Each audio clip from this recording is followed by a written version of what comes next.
they're not really that bad, these things. They're just, yeah, they make you bleed and they kind of hurt when they bite you. What's up guys, Chris here from Vo-Gus Prospecting. If you're new to the channel, a big warm welcome. And if you're an old moldy hat like this one, welcome back baby. Today I'm back out on the only spot that has water after weeks and weeks of smoke haze that has stopped us from getting out gold prospecting. There's not even any flow in that water and we're out here doing just a little bit of gold panning and crevicing. At the very end of 2019, I came out here with a friend named Lyndon and we found this spot just here. This was a beautiful crevice that has already yielded me heaps of gold and heaps of lead. I'm going to explain why this spot's so good and then we're going to start cracking open those cracks and see if we can't extract any more gold. Oh, well, this spot is super simple to understand. It is what is called a bottleneck. It's nothing more than a place in any creek, river or stream where the water has to go through that point. It has no other choice. Woohoo, there's a hole there. It might be a little bit hard to see on camera, but this is the bottleneck. We have a steep bank just here with some farmland there. Now the water came up over the top of that farmland as it was hugged in by this hill here.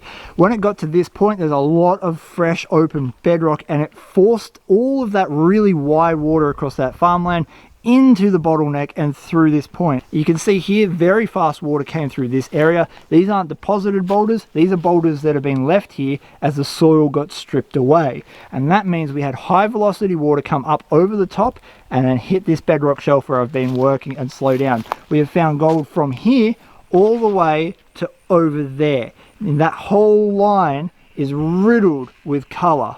As you can see, we have a lot of land that we could potentially work, but I'm going to stop yakking now and I'm going to show you a couple of test pans just so you get an idea of the gold before we start busting open those cracks. So we're going to take our first one from the sand on this bench.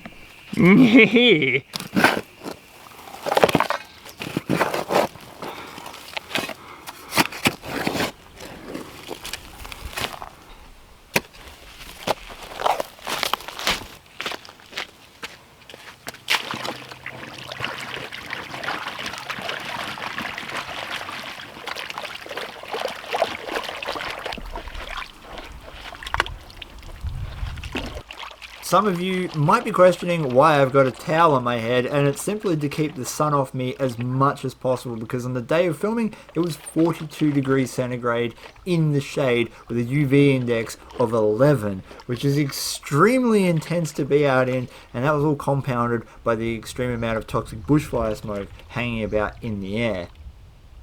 Oh yeah, we got gold and we got a shotgun pellet out of sand. Look at this. This is the gold we got. That's probably one of the better bits that I've actually seen out of this area, but there's a heap of very small bits up the top, very fine, and we even got that shotgun pellet, and that was out of nothing but sand. When you find gold like this out of nothing but sand, it is flood gold, and the reason it's stopped there is because there's an extremely hard layer of clay directly underneath it. So by skimming just that top inch of clay off, you'll get all the gold that was left there when the clay was nice and wet and under flood. So that's the sort of gold that we're hunting. Now we're going to jump into getting that crowbar to work because, whoo, man, I need a workout after that Christmas dinner that I'm still working off. So much trifle. The other exciting thing about that pan was the lead. Lead is a very good indicator of gold. It weighs half as much. So if your spot has an abundance of lead, it likely is very close to or on top of your deposit of gold. Keep that in mind when you're out hunting for it. Lead is good.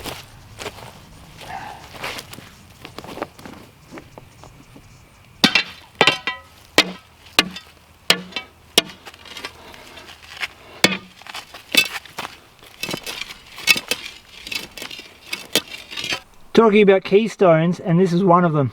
This is the piece I want to get out. There's lots of dirt down this edge, lots of dirt down this edge, and it goes very deep down into this hole here. But I can't move it because of that little lip there. Now I've tried a few different things and all I'm successfully doing is busting off pieces of granite. So I'm going to look around it to see what we can move, and this one just here is a very likely candidate. So we're going to strip all the dirt from around it, process that, then see if we can't get that bad boy to move, and irrespectively there's a crevice up the back of it, so there should be some good gold.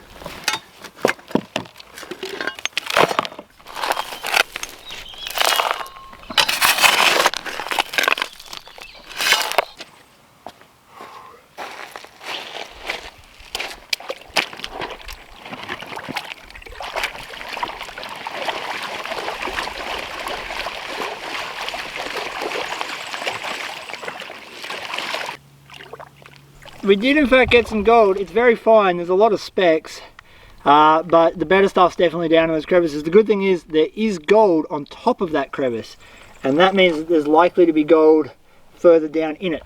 Just because of how hot it is right now, I'm going to put the camera down and process that dirt around it. I'll do it all into the same pan so I can show you what we get for the overburden, and then we'll hopefully be able to crack that crevice open together. I am not one pan in and we got a tiger leech jumping in to my pan. They're attracted by the motion in the water, especially in the dry season when there's just not a lot of water around. They're not really that bad, these things. They're just, yeah, they make you bleed and they kind of hurt when they bite you. Well, alright, 3 pans and 4 leeches later, we've got some concentrates to reveal. I thought we'd do it together so we can see what was in the overburden. Oh yeah. Okay. We've got gold. It's okay gold. It's not the best gold I've ever seen from this spot, but hey, I'll take it. So this is just 3 pans of sand from around that rock. We've got a nice show of colour, a big bit of fencing wire, 4 leeches, and some interesting looking heavies. And I think I've now got that rock to a point where I might be able to leverage it. Oh. Yes.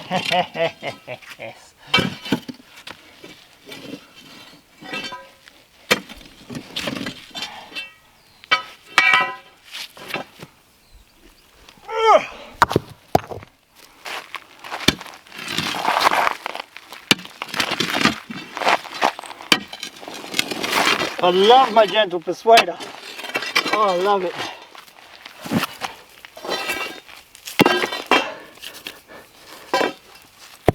Now we're into the crevice and we've got some options. Oh, that's beautiful looking stuff.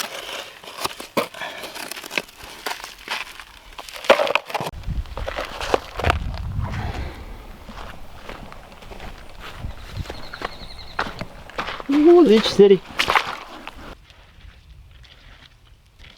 At this point, every single pan I did attracted a large amount of leeches. I could literally watch them swim into my pan and they kept latching onto my hands, as you're about to see here.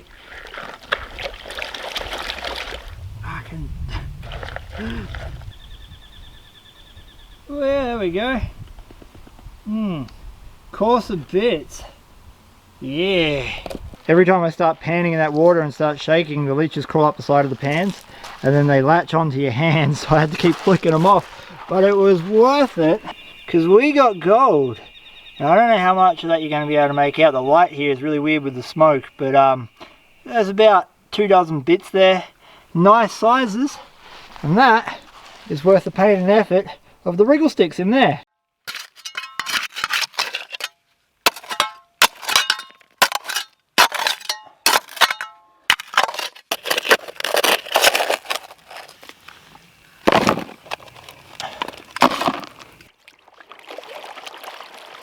I have some really exciting news. I have just started a brand new Vo-Gus prospecting podcast. This is going to fill a gap in a market where we're going to be able to do some really cool things, talking to people all over the world about our favorite subject, gold prospecting. If you would like to check that out, the link is in the description below.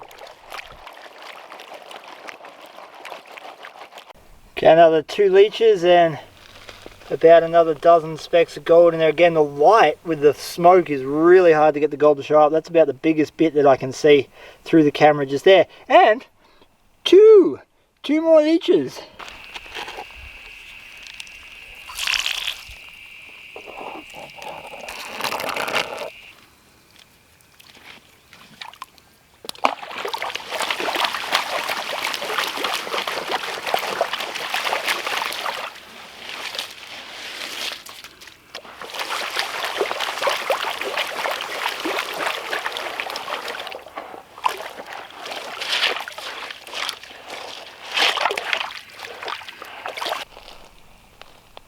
Well, just a few pans later, and I'm going to call it quits. It is so hot out here right now, and every now and again there's these really big gusts of wind that are coming up, and there's a very prevalent smell of bushfire smoke, which is a good indication for me to bugger off out of here. The point that I am right now is actually within a watch and act zone, so you've got to be careful of embers and all that sort of jazz coming down. The last thing I want to be done is caught in a bushfire. So I'm going to take you home so I can show you all the gold I got for about 10 pounds today, and all the gold that's already come out of those crevices over there. I think you're going to be suitably impressed, and in the future when I'm able to get back here first thing in the morning without the threat of bushfires and leeches, I should be able to get some more gold, hopefully something big and sexy out of those crevices.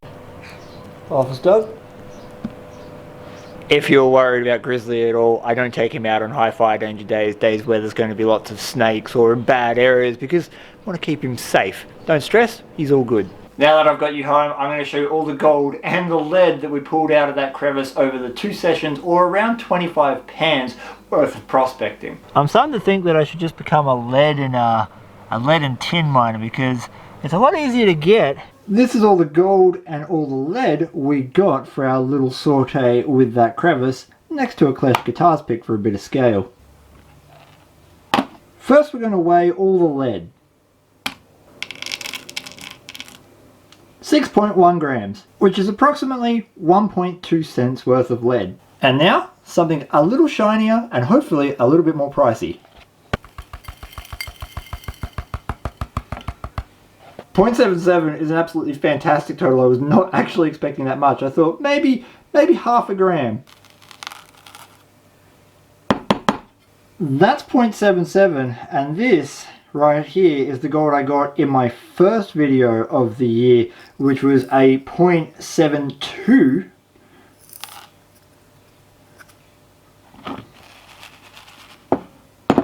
Bringing the first 2 prospecting sessions with nothing more than a pan of 2020 to 1.5 grams.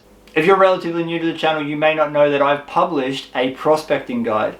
This guide is designed to help you get out there and find gold a little bit easier. It's a field manual for you that fits on your phone because it's a digital download. It only costs $10 and it's available on my website 24 hours a day. So if you're just starting out and you're a bit unsure about where to start, this could really help you out when you're out in the field. So check out the link, it's in the description below. 0.77 is about 56 Australian dollars worth of gold, which is pretty damn good for about 20 to 25 pounds in 42-degree temperatures. But it's really important to mention that we don't really do this for the money, or not at least for the immediate game. Having gold put away every time you go out, whether it's $5, $2, $50 worth of gold, is kind of like a little savings account that one day in the future you'll be able to spend that on something big, exciting and fun for yourself. And there's not many hobbies in the world that actually repay you for your efforts. If I went and spent the same amount of money going to the footy, I'd be in debt. I wouldn't have come out with sort of like a cash back bonus. Now if you like this video, chances are you're going to enjoy a lot of the other videos on my channel. Subscribing to my channel is completely free and it will give you access to heaps of gold prospecting content, not just on YouTube,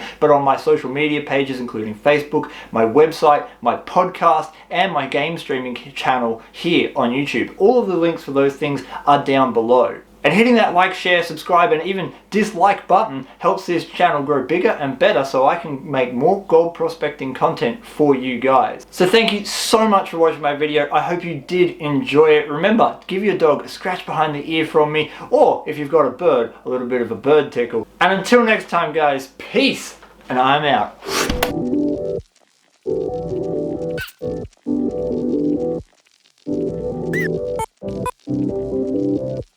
Thank you.